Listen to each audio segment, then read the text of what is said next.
Sedikit kalau saya kedap rokok ngantuk. Kita di sini Bang berzikiran kada sing rokokan, kalau wahab sih kada mengantuk. Ini masalah pulang. Jadi kalau dengan kita hendak tahu, sebab orang tadi itu sudah ketagihan merokok di waktu berzikir. Yang sehingga kalau nya kada berokok di waktu berzikirnya akan mengantuk. Dan setan tahu merokok haram. Setan tuh lebih tahu hukumnya daripada sebagian kita. Jadi dengan setan buat kerjaan, nangke apa caranya? Jar setan nih kada cocok nih kalau berzikir nangke nih. Ini kada cocok banan ini. Ini yang walaupun dengan sidin ini berzikir banyak, tapi dalam waktu yang sama kalau sidin mengantuk, maknanya dengan sidin kada berzikir. Dan dalam waktu yang sama sidin kada terlibat dengan satu perbuatan haram. Nangke apanya? Kayak apa caranya dengan sidin supaya terlibat dengan satu perbuatan haram? Nah, ada caranya dia setan. Ajak supaya sidin berzikir sebanyak-banyaknya, supaya sidin lebih semangat dengan zikir, suruh sidin merokok. Dia setan bagus merokok. Tujuan setan menyuruh kita berzikir tidak lebih daripada untuk melibatkan kita kepada satu perbuatan haram. Jadi kada terbukti bahwasanya kalau kada berokok kita mengantuk, kada terbukti. Banyak orang nang kada mengantuk di waktu sembahyang, di waktu berzikir, di waktu puasa, di waktu beribadah tanpa dengan perantaraan rokok di mulut mereka. Ala kulli hal, itu juga satu perkara yang hati-hati, itu juga akan ditakunakan orang lawan kita. Nah kayak tadi tuh, aku di sini berokok ini sambil ingat Allah. Aku mengingat dengan keagungan dan kebesaran Allah. Tafakkaru fi makhluqatillah. Nih rokok nih nangke apa diisap, terbang asapnya naik nangke itu. Tafakkur sa'ah jasidin, bertafakur 1 jam itu lebih baik daripada ibadah 70 tahun. Wah, ini alim nih. Ini ngalih pulang lagi, ini ngalih dihadapi. Lebih mendingan kita menghadapi orang yang kada tahu. Orang yang tahu tuh macam-macam alasan. Yang kesimpulannya hendak membolehkan yang kada boleh. Itu aja pada hakikatnya. Jadi dengan alasan-alasan yang seperti tadi tidak jauh berbeda dengan yang mengatakan kalau kada berokok garing. Dibalik, kenapa pian waktu garing tak kada berokok? Kalau kada berokok garing, berarti yang menyebabkan garing tadi itu adalah kada berokok. Tapi kenapa di waktu garing tak kada berokok? Sepatutnya kalau kada berokok garing, kalau nangke itu di waktu garing banyak-banyak berokok supaya cepat sembuh. Kada cepat mati benerai. Ada apa lagi? Pertanyaan. Ya, silakan. Pada boleh taklim. Kemudian seandainya kita merokok tidak mengibatkan kita keluar, misalnya 1 bulan setelah bagaimana hukumnya? Sebutingannya ke dosa merokok. Jesiden, kena diololot orang pulang. Jesiden gaji banyak, duit banyak, merokok sebatangannya sebulan ya. Pemalar bener pian nenek. Serba salah masyarakat kita nenek. Berokok banyak dikritik, berbokok sebuting dikritik orang pulang. Ustaz Hasan dikritik orang pulang. Kalau berokok sebatangnya sebulan, orang kayak bibini. Kena ada pelan banjir kayak kam. Ya kita banjir apa? Kalau penak tahu lo nih laki ka bibini enggak? Kawin anak pian nanolon. Tahu sih itu. Kenapa pian pada kalon banjir? Ikan berokok sebatangannya sebulan. Jadi masalah juga berokok sebuting dalam sebulan. Sebuting. Kita jawab dengan jawaban maharuma kasiruhu faqaliluhu kaidah faqaliluhu haram.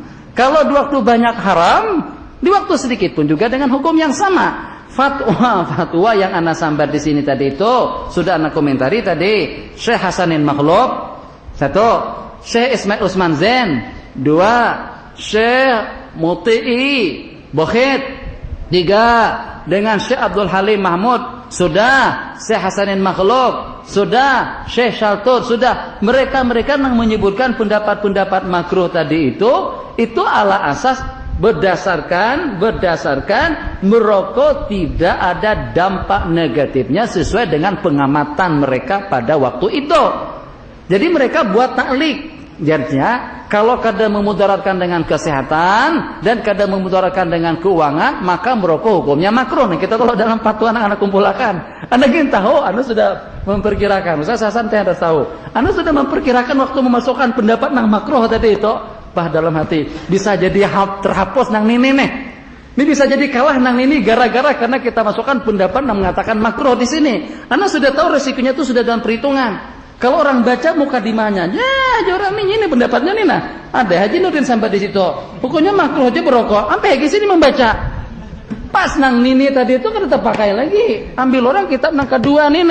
Tapi kita secara adil dan jujur karena masalah ini masalah hukum, akhirnya kita sambar semua pendapat yang dikomentari atau yang disebutkan oleh ulama. Jadi kalau kita teliti, anak sudah mengkaji itu, anak baca beberapa kali, memang mereka mengatakan, misalnya seperti pendapat Syekh Hasanin Makhlub atau pendapat daripada Syekh Ali Tantawi yang mengatakan, kata dengan Syekh Yusuf Ad-Dijawi atau Ad-Dijwi, itu nama tempat di Mesir, beliau pun juga mengatakan, ada pendapat mengatakan makruh, ada pendapat mengatakan haram. Jasidin, faman kana yadurruhu syurbud dukhan, coba buka halaman 18. Nyaman sedikit. Faman kana yadurruhu syurbud dukhan, maka barang siapa yang tidak memudarat, yang tidak mudarat sewaktu merokok dan tidak mempengaruhi dengan kesehatannya, faman kana, barang siapa memudaratkan merokok dan mempengaruhi dengan kesehatannya, maka hukum merokok hukumnya haram. Lil ijma' ala tahrimihi, sebab dengan kita wajib menjaga hal-hal yang kita sebutkan tadi. Halaman 19 di atas, waman la yadurruhu syurbuh, ini dipakai orang nih. Aku di sini kada singgaringan lagi. Sudah kita sambat tadi itu kada singgaringan memang secara spontan ya betul, tapi berokok kada akan spontan mudaratnya. Jadi di sini yang kada memudaratkan baginya, walakin yahtaju lisamanihi, untuk keperluan sehari-hari tetap juga hukumnya haram. Tapi kalau di sana kada ada darar badani, adalah alinea kedua, ilam yakun hunaka dararun badani au mali fala wajha, kada tepat dan kada ada alasan kalau rokok dikatakan hukumnya haram. Ini sudah kada ada tumpahnya lagi. Kayak apa dikatakan kada ada kemudaratannya di segi kesehatan? Bagaimana dikatakan kada ada mudaratnya di segi keuangan? Jadi perkataan yang seperti itu kada ada maknanya lagi setelah terbukti sejumlah sekian kemudaratan akibat daripada merokok. Hati-hati, entah karena bisa-bisa kayaknya karena kitab kita ini justru membuat orang berokokan lebih banyak. Gara-gara kitab ini terbit, jarang ada nih pendapatnya makruh. Kita punya dalil, ada sebuah kitab di karangan Haji Nurdin mengatakan merokok hukumnya makruh. Kitabnya garangnya Fatawa wa Aqwalil Ulama, merokok hukumnya makruh. Bahkan ada pendapat mengatakan dengan fatwa yang pertama mengenai madu, justru kadang-kadang dikatakan bahwasanya merokok atau juga dengan seumpama madu, kalau memang itu diperlukan untuk perobatan, hukumnya bisa menjadi sunat bahkan sampai kepada tahap diwajibkan. Anda kalau coba baca saja permulaan di situ, ini juga jadi masalah. Ini bacaannya dalam kitab Turas nih. Nah, siapa di situ disebutkan halaman berapa? Allahumma sholli ala sayyidina Muhammad. Kadang-kadang ulama kita mengambil hukum nang kayak itu aja. Yang diambil itu nang sebagian-sebagiannya. Wa khaisu khala, halaman 13 alinea di bawah setelah mas'alatun barisan keempat. Saat ketika terlepas daripada segala gangguan, fahuwa makruhun, maka hukumnya makruh. Itu juga harus disambung dengan keterangan yang disebutkan berikutnya. Terakhir, semenit. Ya. Misalkan setelah kita menegur itu akan terjadi perkelahian, jadi anak-anak baik yang baru ada yang ditegur hukumnya. Kalau bakalan bematian kedosa ditegur.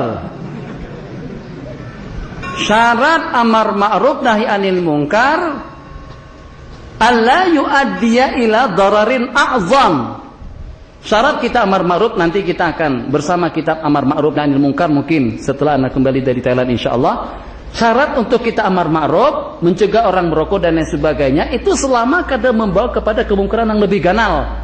Kalau bakalan bertamparan, berkelahian, bersodokan gara-gara karena kita mengatakan rokok haram. Kalau sampai kepada tahap itu, cukup dengan kita ingkar dengan hati saja. Jadi sebelum kita menegur orang, kita akan mempertimbangkan bagaimana dengan kesan sampingannya kalau kita berbicara tentang hukum itu.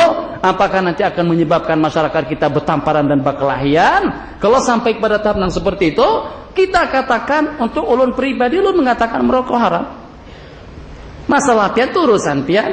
Mungkin setakat itu aja, sekedar itu aja. Yang kalau kadang-kala juga kita berucap masalah haram, ya kita katakan Anda tergolong daripada golongan yang ketiga, fa'ilam tastati' fa biqalbih wa dzalika adhaful iman. Kalau pada waktu mengucapkan yang haram itu haram sampai dibunuh orang, insya Allah dia akan mati syahid. Sebab itu dalam rangka untuk menegakkan kalimatullah hiyal ulia. Malam kena bawan ini yang ada kadada bagus hadir. Sebab kita akan ijazahkan, yang memiliki kada memiliki, yang penting terima ijazahnya dulu. Bismillahirrahmanirrahim. Sallallahu alaihi wasallam ala sayyidina Muhammad wa ala alihi washabbihi ajmain. Rabbana anfa'na bima 'allamtana wa 'allimna ma yanfa'una wa zidna ilma. Sallallahu ala sayyidina Muhammad wa